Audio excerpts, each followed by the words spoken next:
Welcome on in, Miami Dolphin fans and football fans in general, and people watching this video. If you follow this channel, you know that I'm a huge Miami Dolphin fan, and I do videos recapping kind of my thoughts on the on the games each week, and I've done that for many years here. And we're talking. I know this is an overdue video, but I was kind of taking a little bit of a break there for the past week, recharging the batteries, holidays and whatnot. And but do want to talk about Adam Gase, and I think Adam Gase, he was let go by the Miami Dolphins, and Adam Gase, many ways that you could go here. Okay, Adam Gase was a victim of his own doing. He tied his tenure here to Tannehill. You guys kind of know how I feel about Tannehill, which was a huge mistake. The guy missed 25 games in his 3 years as head coach. Plan B last year was to have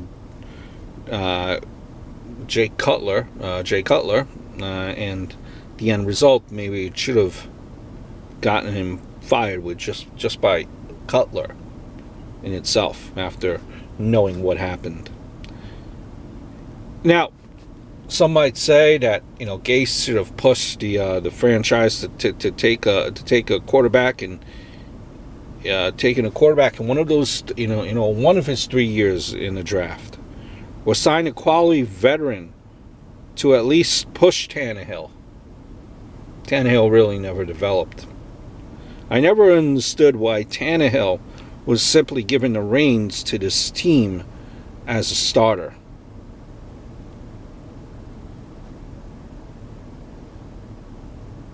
That was one thing. He was supposed to be the offensive genius. That wasn't the case more often than not. Offensive nothing is more like it.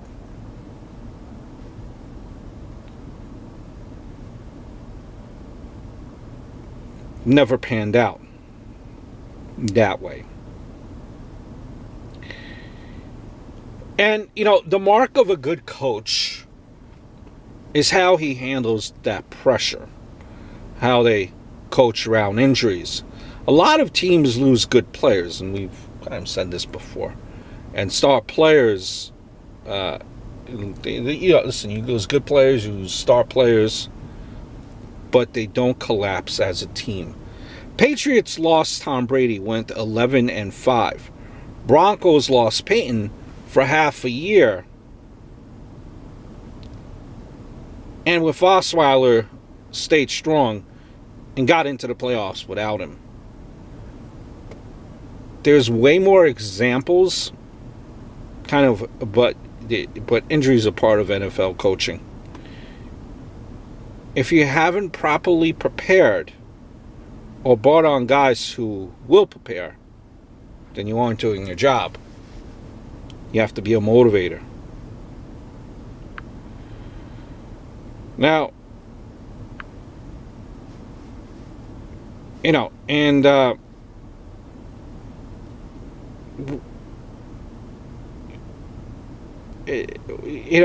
Gase would not, I read a report that Gase would not give up control of the 53-man roster. Now, if that meant not being able to give up play calling, if he decided not to, if that's why, listen, then it really is shame on him.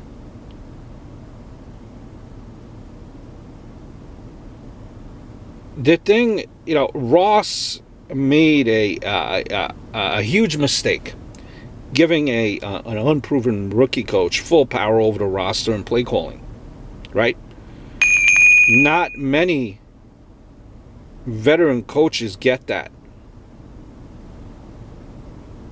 I think this really screwed it up. Gase, being has a little bit of an ego, who made excuses but never blamed himself or his coaches.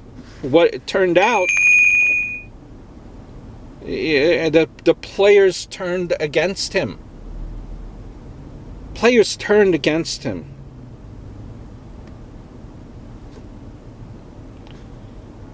He one day may be successful when he matures and learns from his mistakes, but it wasn't happening here. You know,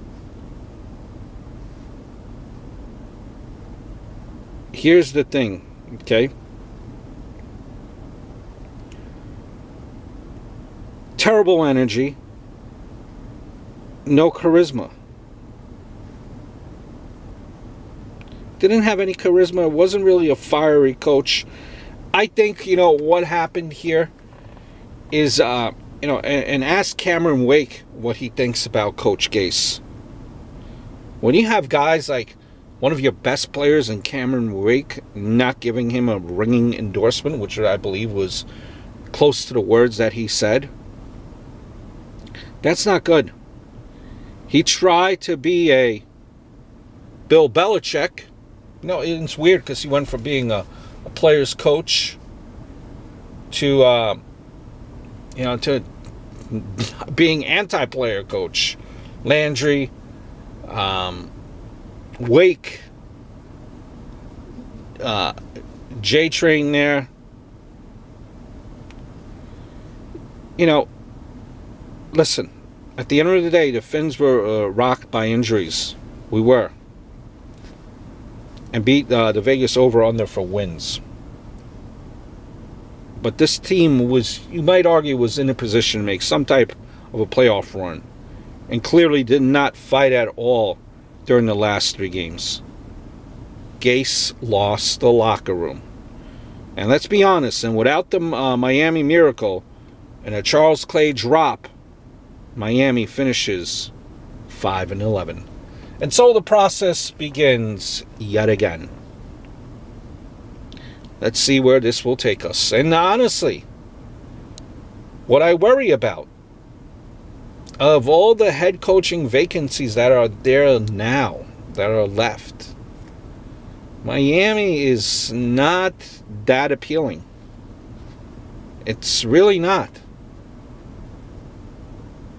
So,